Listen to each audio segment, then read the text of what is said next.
네, 1년 중에 우리가 살다 보면 명절이 있잖아요. 설, 또 추석, 이런 식으로 해서 우리가 세상의 명절, 축제의 날이 있고요. 교회는 주일마다 모이잖아요. 그래서 52주 중에서 성탄절, 그 다음에 오늘 부활절, 그 다음에 이제 감사절, 추수감사절, 이게 이제 교회의 큰 명절이 되겠습니다. 그래서 매주일마다 기쁘지만 이렇게 큰 명절, 큰 주일을 맞이하면 더 많이 기쁘고 우리가 또 정성으로 예배를 드립니다. 오늘 2025년도 부활주일을 허락해 주신 하나님께 영광을 돌리고, 우리가 세상에 많은 사람 중에 이렇게 하나님의 부활의 생명을 약속받고 그리스도인이 돼서 예배 자리에 앉아 있다고 하는 것이 얼마나 큰 축복이고 우리에게 소망인가, 그런 감사하는 마음이 있어야 될 것입니다. 예수는 그리스도, 예수는 구원자입니다. 예수를 믿으면 구원을 받습니다. 예수가 우리의 구원을 위해서 하신 일이 뭔가 사도신경에 수천 년 동안 고백하고 있는 고백에 표현되어 있습니다. 동정녀 마리아에게 나시고 탄생이죠. 예수님께서 이 땅에 오심으로 하나님의 구원이 본격적으로 이루어지게 됩니다. 본디오 빌라도에게 고난을 받아 십자가에 못 박혀 죽으시고 고난받고 십자가에 처형당해서 죽으신 우리의 죄를 위해서 죽은 지 사흘 만에 다시 살아나시고 죄 없음을 증명하는 구원을 이루는 그런 부활이다. 이게 이제 예수님에 대한 예수님의 하신 일의 핵심이 되겠습니다. 예수님이 우리를 위해서 죽으셨다. 그리고 예수님께서 우리를 대신해서 먼저 살아나셨다. 이게 이제 복음이고 이것이 이제 예수 믿는 진리의 핵심이 되겠습니다. 그러면은 예수님께서 그 부활하셨다라고 하는 것에 대해서 그냥 부활했더래, 그냥 이렇게 오늘 아마 예배 마치고 나가시면은 부활절을 기념하는 선물을 드릴 거예요. 계란을 드릴 거예요. 그래서 혹시 예수님과 계란을 동격으로 생각하시면 안 됩니다. 그러니까 예수님의 부활이라고 하는 것은 그야말로 엄청난 그 의미가 있는데, 그 예수님이 탄생하셨다는 것도 그냥 태어났더래, 그냥 그렇게 그냥 믿어보는 게 아니고 굉장히 많은 내용들이 탄생에 기록이 되어 있고요, 성경에. 그 다음에 예수님께서 고난받고 죽으심도 성경에 상세한 기록들이 다 되어 있어요. 그리고 예수님의 부활도 믿든지 말든지 부활했더래 이렇게 하는 게 아니라 이렇게 다시 살아나셨다라고 하는 굉장히 상세한 기록들이 있습니다. 그래서 예수님이 탄생할 때 보면은 베들레헴의 마국간에서 탄생했는데 그때는 헤로드 왕이 통치하고 있었고 또 로마의 지배를 받고 호적하라고 했다. 그래서 예수님의 탄생이 얼마나 헤롯이 싫었는가 하면은 2살 이하의 아기들은 다 학살해라, 죽이라라고 할 정도로 세상이 시끄럽게 했던 그런 탄생에 대한 기록이 있습니다. 그 다음에 이제 고난받고 죽으심이라고 하는 것도 예수님께서 그냥 죽었는데 그렇더라라고 하는 게 아니라 로마 법정에서, 적어도 이제 총독이 재판하는 로마 법정에서 십자가형, 그러니까 로마 시대 때 최고의 죄수에게 가하는 형벌이 십자가형이거든요. 그러니까 그 형벌을 내린 거예요. 그러니까 이거는 역사적인 법정에서 이루어진 사건이다. 그리고 처형당한 곳은 십자가형이기 때문에 이렇게 오전 9시에 달려서 오후 3시에 예수님이 죽으셨다라고 하는 기록이 상세하게 시간대별로 다 기록이 되어 있습니다. 그때 사형집행이 어떻게 되는가에 대한 기록이 성경에 기록되어 있고요. 그 다음에 이제 예수님이 죽었을 때 그냥 사라지면 안 되죠. 그리고 살아날 때 뻘떡 일어나면 안 되잖아요. 그래서 장례를 지내야 됩니다. 그래서 장례 지내는 것에 관해서도 상세한 기록들이 있습니다. 제자들은 도망갔습니다. 그랬더니 이제 아리마대 요셉이 나타나서 예수의 시체를 내놔라. 내가 장례 지내겠다. 그러니까 이거는 굉장히 예외적이고 당돌한 거거든요. 십자가형은 제일 큰 죄인이기 때문에 그냥 매달아 놓으면은 독수리나 이런 게 와서 시체를 뜯어요. 그 다음에 이제 한참 지나고 나면은 죄수들의 공동묘지에다 갖다 던지는 거예요. 그게 이제 일반적인데 아리마대 요셉이 예수님을 그렇게 보낼 수는 없다. 그래서 자기가 준비한 무덤에다가 이제 시체를 가져가서 장례를 지내고, 그러고는 이제 장례를 지내고 나서 시간이 흐르게 되죠. 자, 그 다음에 어떻게 됐느냐라고 할 때, 그 다음에 얘기가 부활에 대한 얘기인데, 성경에는 이렇게 기록하고 있습니다. 1절에 보니까, 안식일이 지나매, 그래서 금요일 오후 3시에 예수님이 죽으시고, 그 다음에 이제 6시가 되면은, 토요일 안식일 시간으로 카운트가 돼요. 우리랑 좀 달라요. 그래서 이제 안식일은 아무것도 못하기 때문에 이따가 안식 후 첫날, 우리로 말하면 주일 새벽이죠. 주일 새벽에 예수님을 따랐던 여자들이 우리가 향품을 가져가서 예수님의 시체에다가 바르자 해가지고 이제 무덤을 찾아오게 된 겁니다. 1절에 안식일이 지남에 막달라 마리아와 야고보의 어머니 마리아와 또 살로메가 가서 예수께 바르기 위하여 향품을 사다 두었다가 미리 준비를 했죠. 2절에 안식 후 첫날, 주일날 새벽입니다.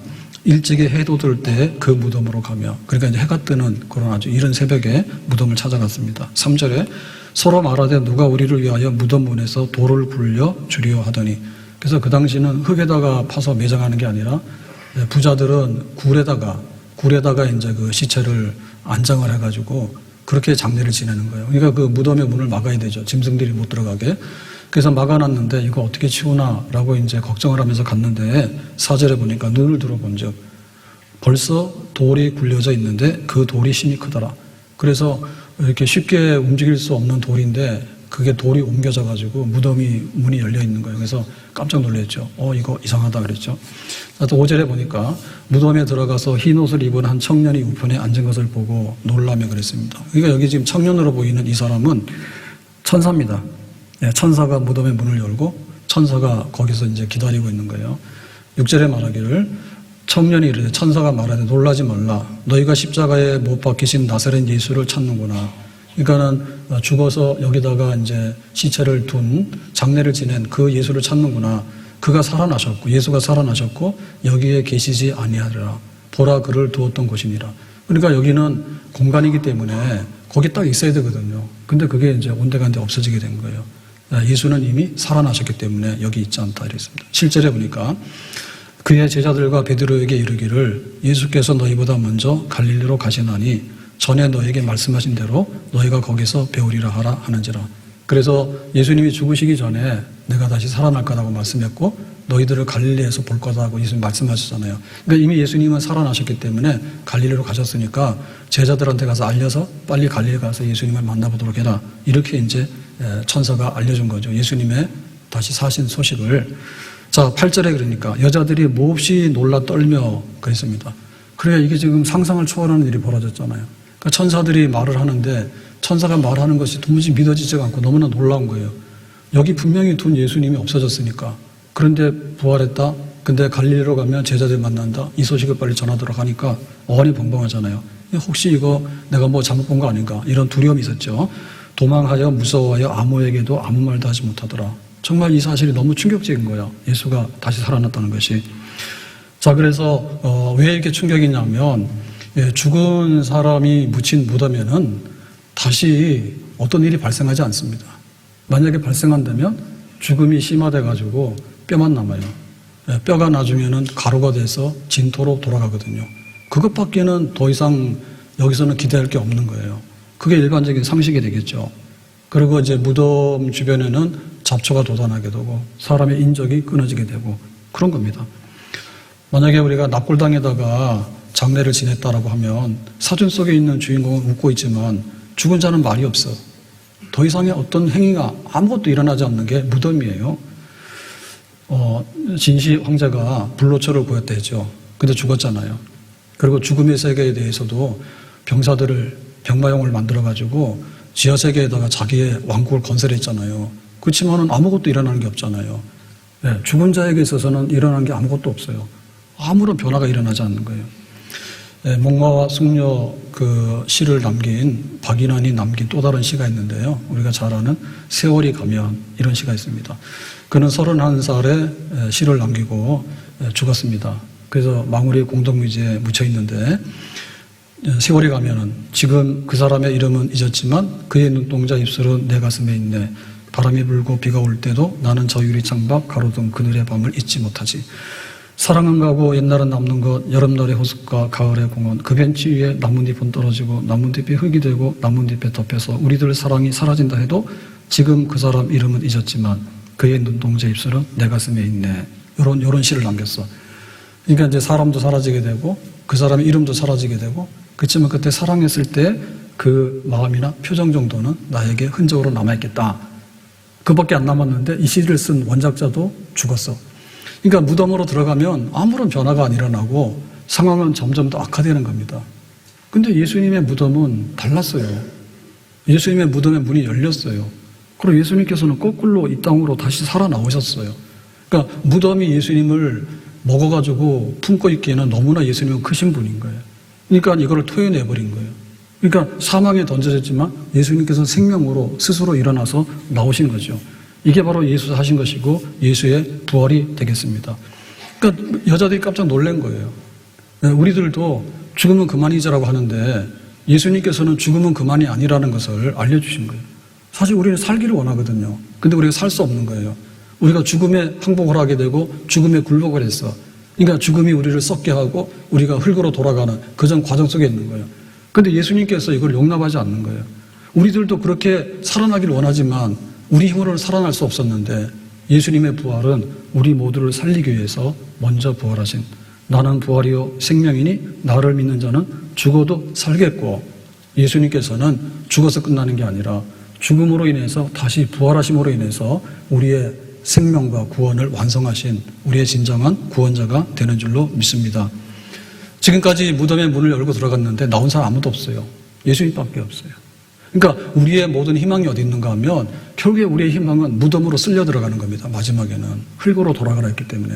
근데 하나님께서는 흙으로 돌아가는 우리를 다시 한번 새로운 생명으로 덧입혀 주시기 원하는 생명의 회복의 역사를 가지고 있는 것이 하나님인 거예요.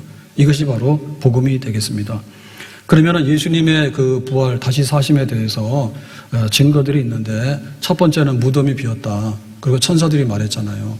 근데 우리가 법정에 가서 뭔가를 성립시키려고 그러면 제일 중요한 것은 세상의 모든 일은 사람 일이에요. 사람 일. 사람 일에 대해서는 사람이 시비를 가려야 되는 거예요.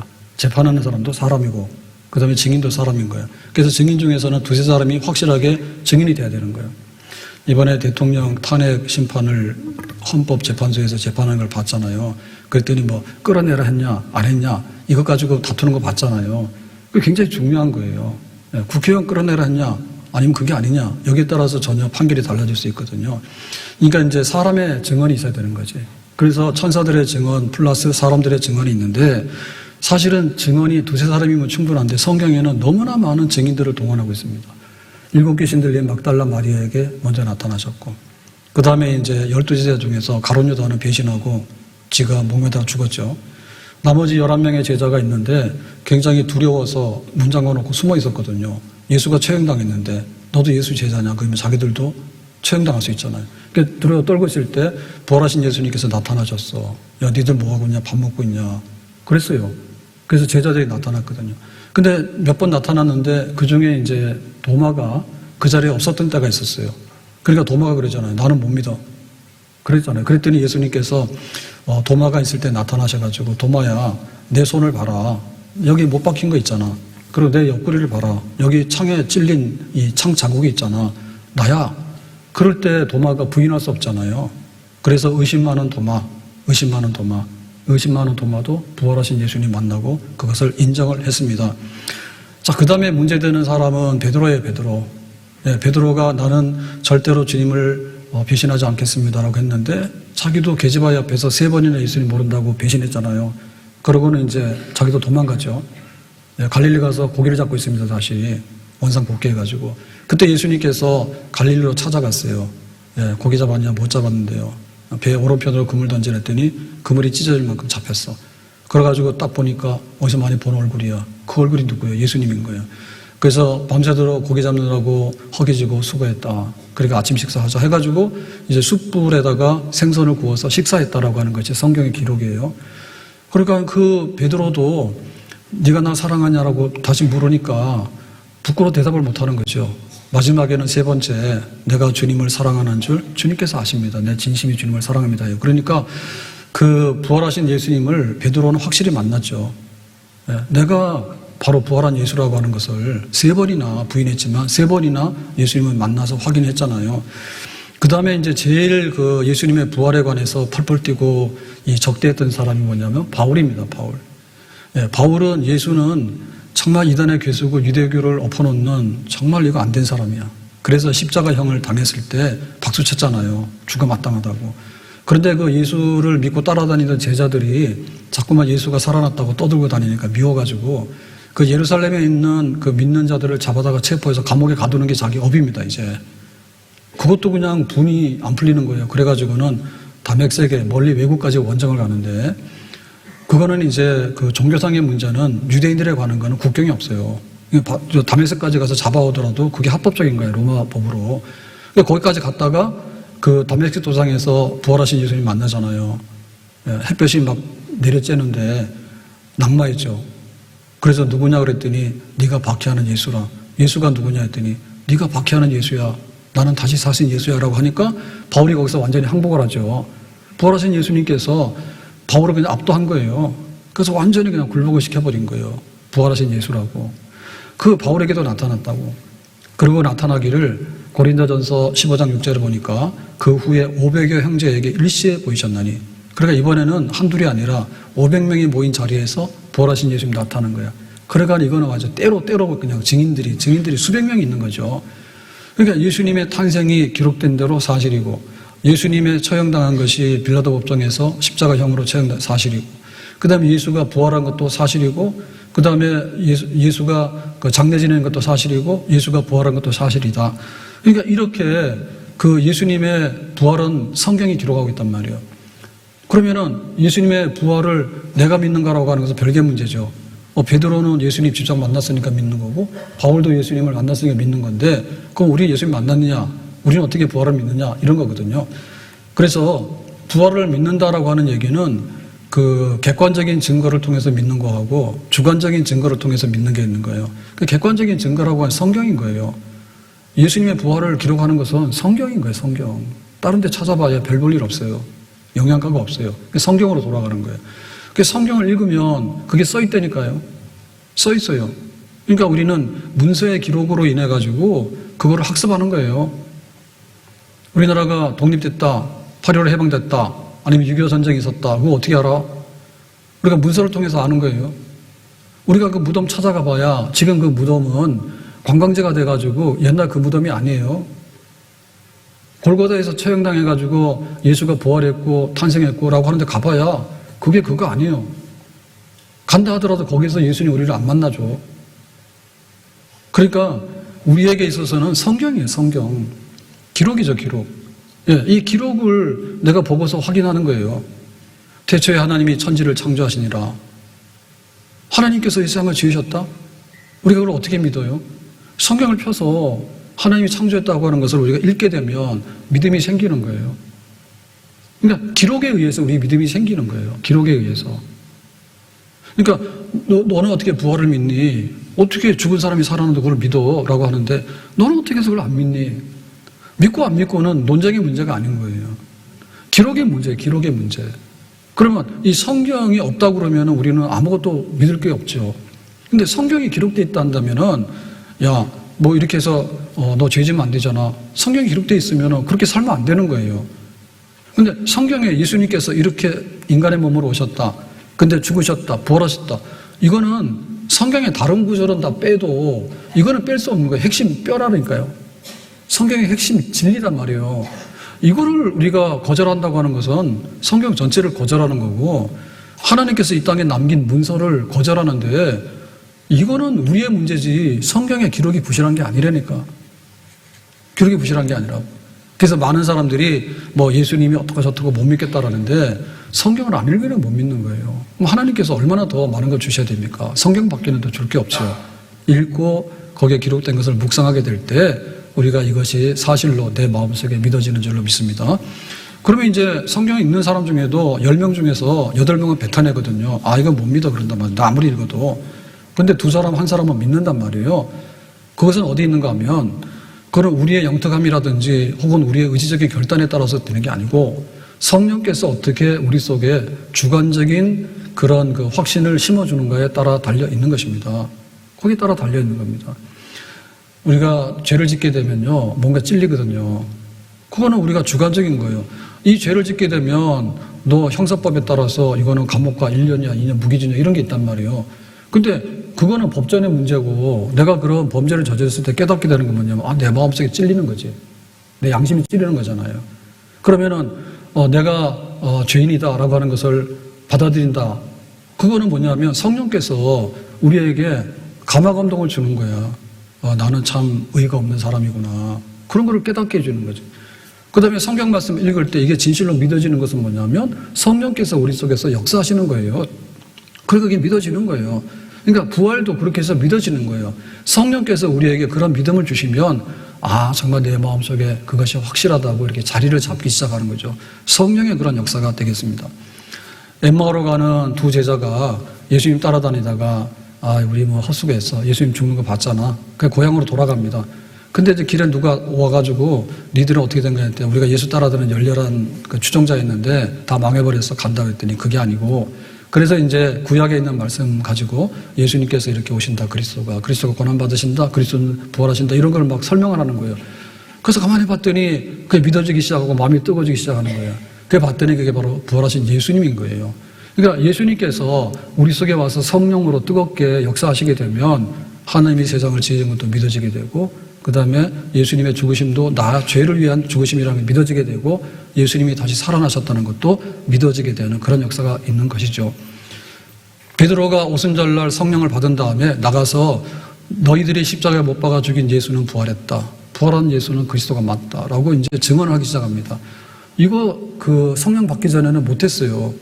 성령 받기 전에는 자기들이 문 잠궈놓고 우리도 잡혀 죽을까 두려워 떨고 있었거든요. 근데 이제 성령이 임하고 나니까 겁나는 게 없는 거야. 예수가 죽었는데 다시 살아나셨다. 그러니까는 사망으로부터 생명으로 옮겨나가는 성경의 약속한 그리스도가 맞다. 이걸 이제 확실하게 증거하기 시작하는 것이죠.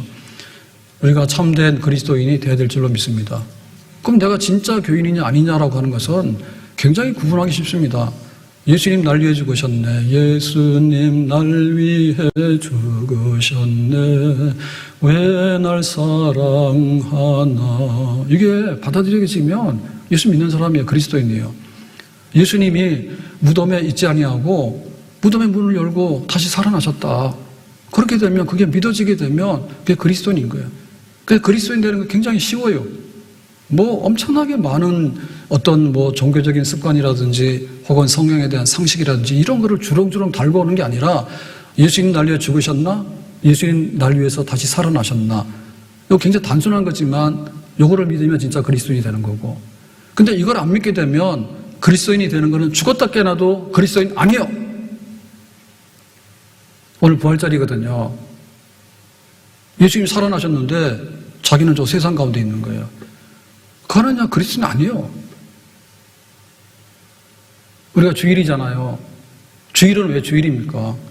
예수님께서 안식구 첫날 새벽에 부활하신 것을 기념해서 주일날 모이는 거예요. 우리는 안식교가 아니에요. 토요일 예배드리는 날이 아니에요. 주일이에요. 그럼 우리가 여세 동안 열심히 일하다가 주일날 교회로 모이는 것은 뭐냐면 예수님 부활하셨대.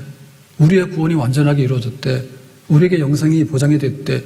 그러니까 일선을 멈추고 주활하고 축제, 잔치하러 모이는 게 주일이지. 근데 1년 52주 중에서 제일 큰 주일이 뭐냐 하면 성탄절보다도 부활한 주일이 더 큰 주일입니다. 반응이 없어. 예수님 날 위해 죽으셨다 해서 반응이 없어. 할인한다 그러면 줄 가서 씁니다. 그냥 안 사도 막 2개 막 삽니다. 예? 예수님 다시 살아나셨다 그러면 아니 우리 집 식구가 죽으려야 되는데 우리 집 강아지가 살아나도 얼마나 기뻐할까? 우리 집 식구가 죽어가는데 살아났어 얼마나 기뻐할까? 무덤에 문 열고 들어가서 살아난 사람 아무도 없는 거예요. 근데 예수님 살아나셔서 우리가 살아난다고 하는 이런 것을 줬을 때 얼마나 기쁠까? 예수님이 죽으면 아이고 나 때문에 죽었네 슬퍼하는 게 맞는 거고 예수님 살아나셨으면 나도 그렇게 살아나는 생명이 약속되어 있구나 기쁜 게 맞는 거지. 냉탕도 못 가리고 온탕도 못 가리는가? 슬퍼할 때 슬퍼하고 기뻐할 때 기뻐해야 되잖아요. 우리가 가서 어디 가서 은혜를 입었습니까? 어디 가서. 정말 지금은 굉장히 사람들하고 관계가 많이 끊어지는, 식당 가더라도 키오스크에서 주문 딱 하면 말도 안 하고 갖다 주고 그냥 계산하고 나오면 되는 거예요. 그러니까 우리가 거기에 대해서 별다른 그런 감동이 없어요. 근데 내가 배고픈데 돈이 없어요 그러면 주인이 들어와서 아니 밥 먹고 가라고. 옛날에 그런 게 있었지만 지금은 키오스크는 그런 거 못합니다. 어림도 없습니다 그냥. 예? 우리가 누가 살아나도 별로입니다. 그냥 내 살기 귀찮은데 세상 다 귀찮아버린 거예요. 뭐 때문에 기뻐하고 뭐 때문에 즐거워할지는 몰라. 내가 교인이라고 하는 것은 예수님 날 위해 죽으시니까 고마운 거고, 예수님 나를 살리기 위해서 먼저 살아나셨으니까 너무나 감격스러운 거고, 거기에 젖어 있는 것이 그리스도인이란 말이에요. 교인이 뭐예요? 교인은 주일날 모여서 예배드리잖아요.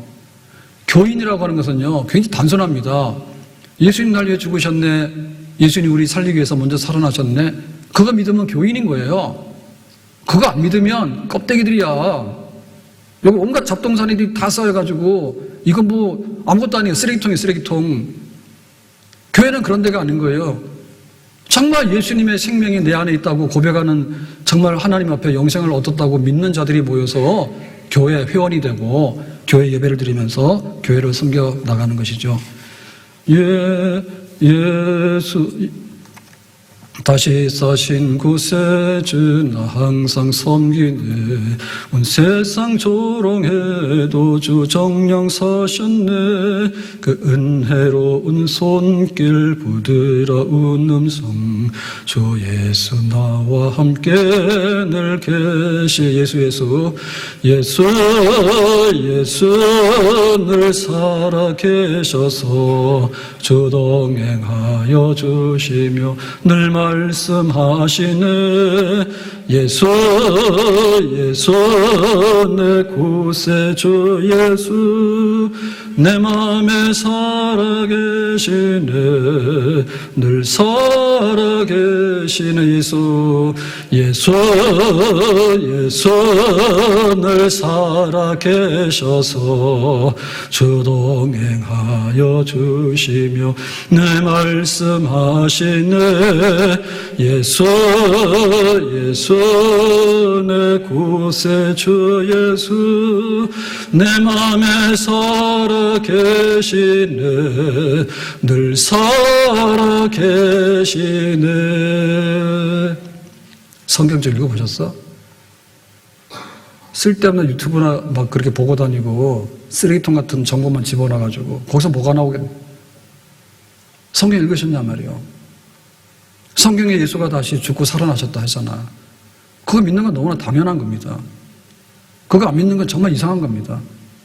내 마음속에 그것이 믿어지는 성령의 은혜를 잊게 되면은 정말 우리는 복받은 사람이고 하나님의 선택된 자녀가 맞는 거예요. 성경을 믿느냐, 성령을 받았느냐. 성령 받으면 방언을 합니까? 성령 받으면 예언을 합니까? 성령 받으면 병을 고칩니까? 그럴 수도 있고 안 그럴 수도 있어.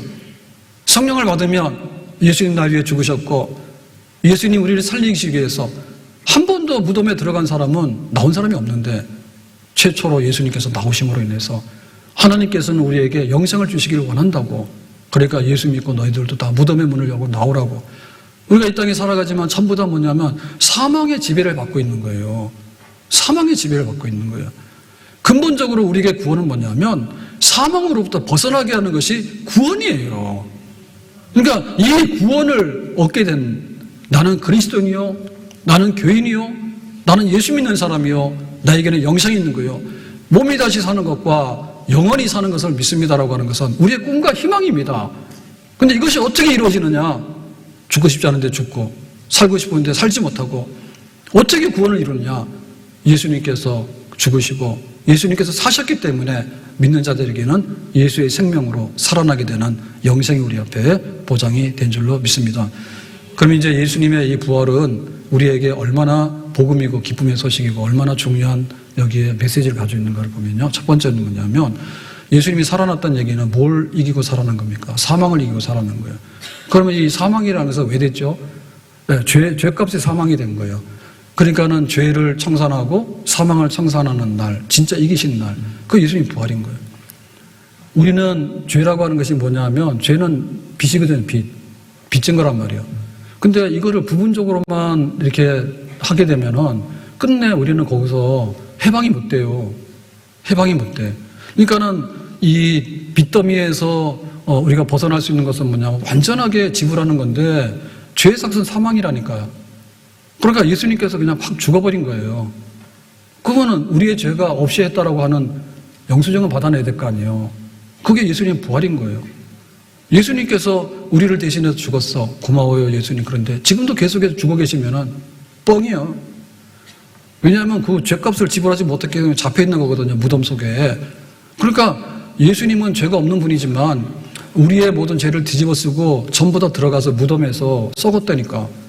그러니까 전부 다 이제 죄값이 지불됐으니까 예수님은 살아난 것이고 우리에게도 죄가 다 없어지게 되고 믿는 자마다 다시 한번 사망에서 생명으로 일어날 수 있는 그런 보증이 되는 줄로 믿습니다. 예수의 부활은 죄를 이긴 거고 예수의 부활은 사망을 이긴 사건이다.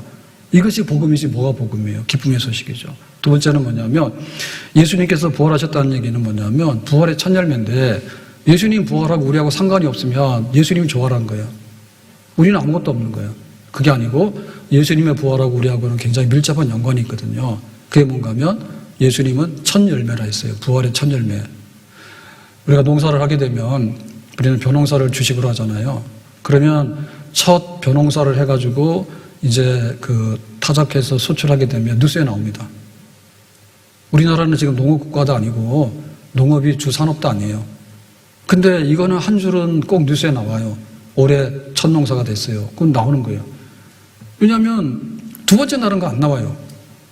네, 오늘 여기서 지금 파주에서 농사했는데 우리가 벼 추수했다고.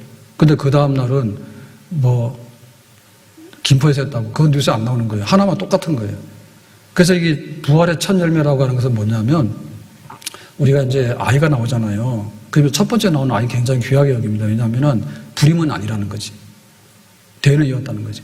근데 하나가 나오다 보면 둘셋 줄줄이 나오는 거는 그냥 그러려니 하는 거예요. 그 첫 번째라는 게 그런 의미가 있는 거예요. 그러니까 무덤의 문을 열고 나오는 건 누군가 처음에 이 사건을 터뜨려야 되는데 이거를 한 번도 한 적이 없어. 진시황도 불로초를 찾아가는데 죽었고 죽고 나서도 군사들을 거느리고 병마용에 들어가 있지만은 거기서 해결된 건 아무것도 없고 아무것도 없는 거야. 네? 시인이 뭐라 하더라도 아무것도 없는 거야. 그러니까 예수님의 부활의 첫 열매는 뭐냐면 결국에 예수님을 위한 부활이 아니라 우리를 위한 부활이니까. 우리가 그런 부활의 약속을 받은 거죠. 그럼 예수님은 그때 부활했는데 지금 2025년이니까 2000년이 지났는데 왜 우리에게는 부활이 안 되느냐. 이상하다. 이거 잘못된 거 아니냐. 전혀 잘못된 게 아닙니다. 성경이 뭐라고 하냐면 예수님께서 다시 오실 때 재림하실 때 그때 우리 모두가 예수님을 믿는 자들은 부활한다 했거든요. 그럼 여기에 대해서 우리가 뭐라고 할 말이 없는 것이요. 만약에 오늘 부활하고 그 다음에 내일도 부활하고 이런 식으로 막 하잖아요. 그러면 이게 나한테는 좋을지 모르지만 나한테도 좋은 게 아니에요.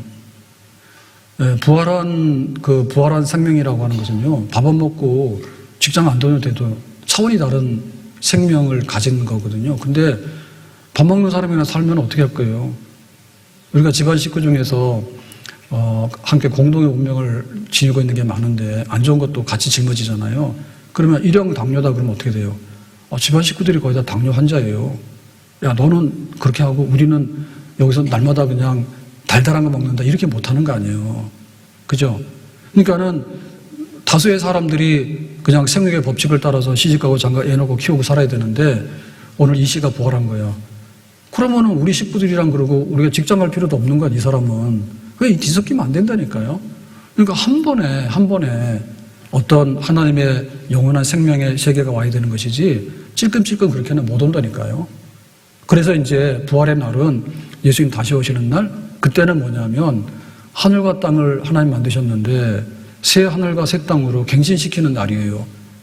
어마어마한 그런 세상의 변화를 일으키는 동시에 그때 우리 모든 죽은 자를 부활해서 하나님의 나라가 에덴 동산에서 망가진 것이 새로운 에덴 동산으로 시작되는 그런 스타트하는 날이 있다고요. 그때 우리 모두가 부활한다고 약속하셨거든요. 좀 참으시면 돼. 참으면 되는 게 뭐냐면 우리가 안 죽으면 몰라도 어차피 한 번은 죽어야 된다 했으니까 죽어서 100년이 지나나 1000년이 지나 똑같은 거 아시죠? 죽어서 100년 지나니까 1000년 지나니까 차이가 나던데 다 똑같아요. 그러니까 그냥 얌전하게 계세요. 예수님께서 다시 오신 날 살리신다니까 그런 소망 가지고 그 대신에 우리가 죽기 전에는 열심히 살아야 되는 거예요. 예수님의 소망 가지고 사는 거예요. 그 차이가 있는 거예요. 무덤에 들어가면 똑같아. 그래서 부활의 첫 열매가 되시니 우리도 장래에 부활하게 될 것이다 하고 하는 약속의 보증수표를 받게 된 거죠. 아멘? 하나님의 나라가 이 땅에 임하게 되는데 그 하나님의 백성이 어떤 백성이냐면 부실하거나 지금에 있는 이 백성들로는 구성이 안 되는 거예요. 그때 하나님께서 부활의 생명을 가지고 살아나는 백성들로 채우는 그때 우리가 그 나라의 그 백성으로서 부활의 생명에 참여하게 될 것이다. 아멘. 세 번째로는 예수님이 부활하심으로 인해서 우리에게 기쁨을 주는 것은 뭐냐면 그러면 우리도 이제 나중에 부활한다고 하는 그런 것을 약속을 받았는데 그거에 대해서 우리가 오늘의 삶에 있어서 좀 연관성이 있어야 됩니다. 예수님이 언제 오실지 모르는데 우리가 부활을 언제 할지 모르는데 그 부활이 오늘 배고파 죽겠는데 나랑 무슨 상관이냐 이런 식으로 나가면은 이건 아무 의미가 없는 거예요. 근데 의미가 있는 거예요.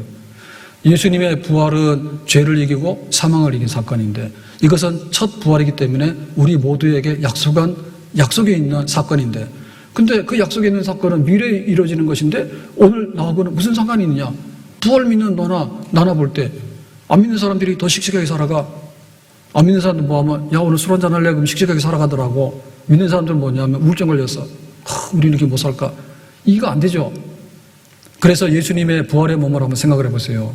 부활의 몸. 예수님의 부활의 몸이 곧 우리의 부활의 몸인 거예요. 그럼 예수 믿으면 우리가 영생을 얻게 된다. 영생이라는 게 뭐냐면 굉장히 추상적인 거예요. 도대체 영생이라는 게 뭐냐 그냥 추상적인 거예요. 부활의 몸이는 굉장히 추상적인 거예요. 그래서 예수님의 부활의 몸을 생각해 보면 우리 몸하고 별로 다르지가 않아요. 근데 우리 몸하고 전혀 다른 거예요. 우리 몸하고 별로 다르지 않은 것은 뭐냐면 예수님께서 그 제자들에게 와서 이렇게 나타나니까 제자들이 처음에는 못 알아봤다 나중에 알아봤죠. 그러면 부활하신 예수님께서는 무슨 말 했어? 제자들하고 언어 소통이 됐잖아요. 똑같은 말을 한 거죠. 그 다음에 부활하신 예수님도 뭐 했습니까? 제자들하고 숯불에다가 생선 구워서 식사도 했다 했잖아요. 그러니까는 우리의 그 모든 생활 그거 그대로를 가지고 있는 그런 몸인 거예요. 그래서 우리가 그걸 뭐라냐면 우리와 연속성이 있는 몸이다 그래요. 그러니까 우리가 영생이라는데 영생이라는 것은 별개 외계인의 삶으로 돌아가는 게 아닙니다. 그냥 인간의 삶입니다. 인간의 삶인데 인간의 삶이 복지가 이루어지는 완전한 삶, 그게 영생인 거예요. 그 영생은 지금에서 좀 더 나아지고 좀 더 나아. 그러니까 우리의 삶 그 자체를 바꾸는 거예요. 영생인 거예요. 우리가 장래 부활을 얻게 된다는 것은 우리 몸이 거기에 참여하는 거기 때문에 지금 우리 몸이 좀 더 나아지게 되는 그런 경험을 우리가 부활신앙을 가지면서 이 땅에서 경험하며 살 수 있는 그런 몸인 거예요. 그러니까 장래의 부활이라 해서 지금 내 몸이 망가지고 그건 아니라 지금 내 몸과 내 삶이 조금씩 그런 걸로 바뀌어가는 것이 시작이 됐다 이런 뜻이죠. 그런데 뭐든지 점진적인 것은요. 이게 천리길을 가야 되는데 한 100리를 가봐야 꽝입니다. 그냥. 그러니까 어차피 죽을 몸 같으면 사실 어차피 죽을 몸에서 헤어나지 못하는 거예요. 이걸 뛰어넘어야 되는 거거든요. 그러니까 예수님의 부활의 몸은 뭐냐면 이걸 뛰어넘었다니까. 어떻게 뛰어넘었냐. 제자들에게 나타났는데 문 놓고도 안 하고 예수님이 쑥 나타났어. 그러면 제자들이 깜짝 놀랐죠. 이게 뭐냐, 유령이냐. 이렇게. 아니야, 나는 유령은 아니야. 내가 예수야 그랬잖아. 그러니까 예수님에서 부활의 몸을 입었을 때는 제자들하고 언어 소통도 했고 생선도 드시고 했지만은 예수님은 시간과 공간의 제약을 받지 않았어요. 그러니까 이미 초월적인 그런 몸을 가지고 부활의 몸을 가지고 예수님 나타나신 거예요.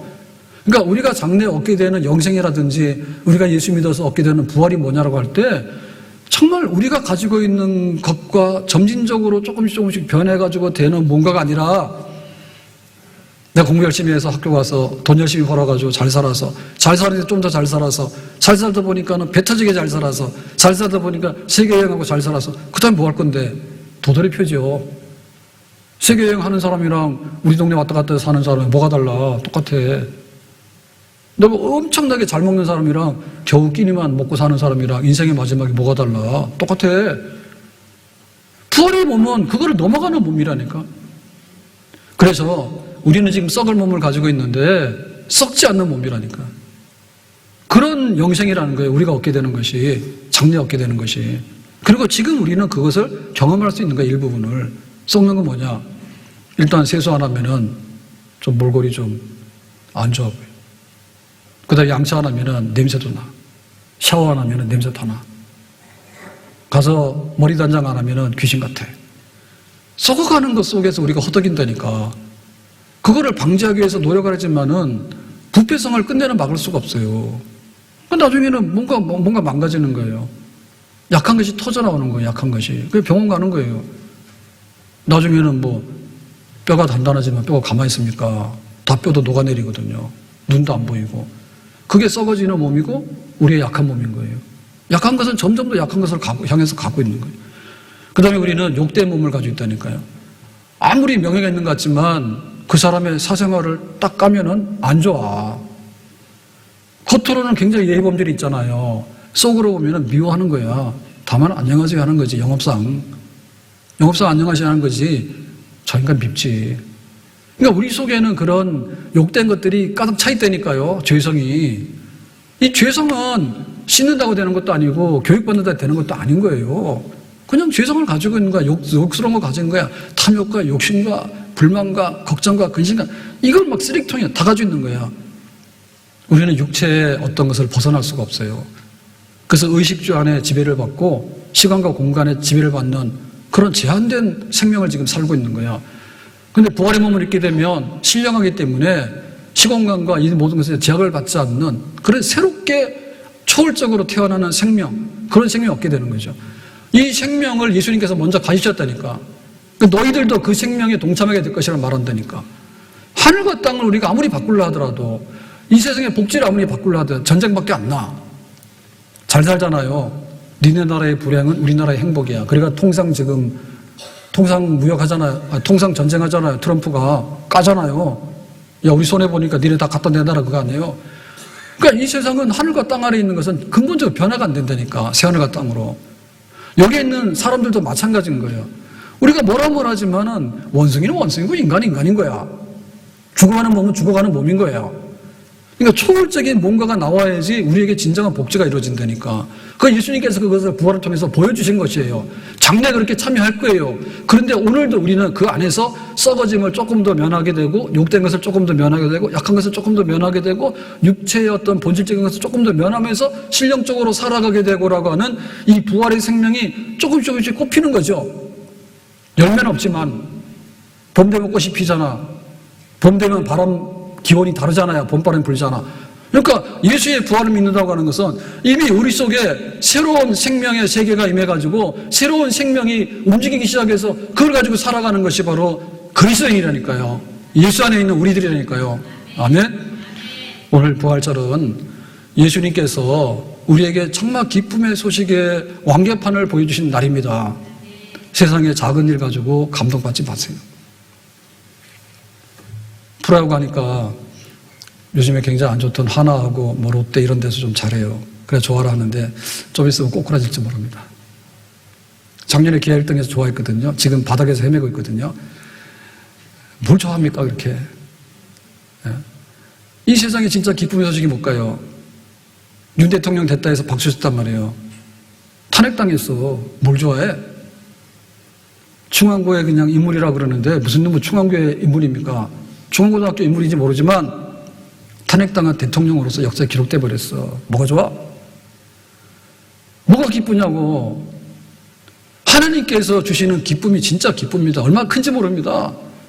하나님이 세상을 이처럼 사랑하사 독생자를 보내주셔가지고 우리의 죄값을 대신해서 세상에 죄를 짊어지고 간 어린 양이 돼가지고 로마 법정에서 처형을 당하심으로 인해가지고 세상의 죄를 공적으로 다 담당하셔가지고 쓸어내버리고 무덤 속에 들어가서 썩어지는 것까지를 대신하심으로 인해서 한 번도 무덤의 문을 열고 나온 사람은 없는데 예수께서 무덤의 문을 열고 나와서 이것이 생명이라고 하나님께서 이런 생명을 주시기 원한다고 나를 믿는 자에게는 생명이 있다고 약속해 주셨고 그것을 믿는 자들은 이 땅에 살아가는 동안에 이 생명을 가지고서 부분적이지만은 영생을 맛보면서 우리는 하루하루를 살게 되는 줄로 믿습니다. 교인 됩시다. 예수 부활을 믿읍시다. 이것이 나의 기쁨이요 이것이 나의 생명의 원천이고 이것이 나의 인생의 목적이 되겠습니다. 예수님 때문에 살았고 예수님 위해서 살고 주님과 함께 죽고 주님과 함께 살고 우리 안에 영생이 실현되는 이 첫날이 오늘 우리 부활절 다시 한번 생명의 새로운 시작의 날이 될 수 있기를 예수님의 이름으로 축복합니다. 기도합니다. 오늘 예수님의 부활을 기념하는 기뻐하는 부활절 예배를 드리게 하시니 참으로 감사를 드리고 세상에 많은 사람들이 헤매고 다닐 때 우리를 예수 믿는 신자로 불러주시고 또 부활을 소망하는 그리스도인으로 불러주셔서 오늘 이 자리에 앉게 해주신 거 감사합니다. 우리 안에 영생이 있는 것을 알고 이 영생의 맛을 가지고서 하루하루를 살아가서 정말로 죽음이 가득한 세상에서 생명이 가득한 삶을 살다가 완전한 생명의 나라로 들어가는 구원의 백성들이 되기를 원합니다. 예수님의 이름으로 기도합나이다. 아멘.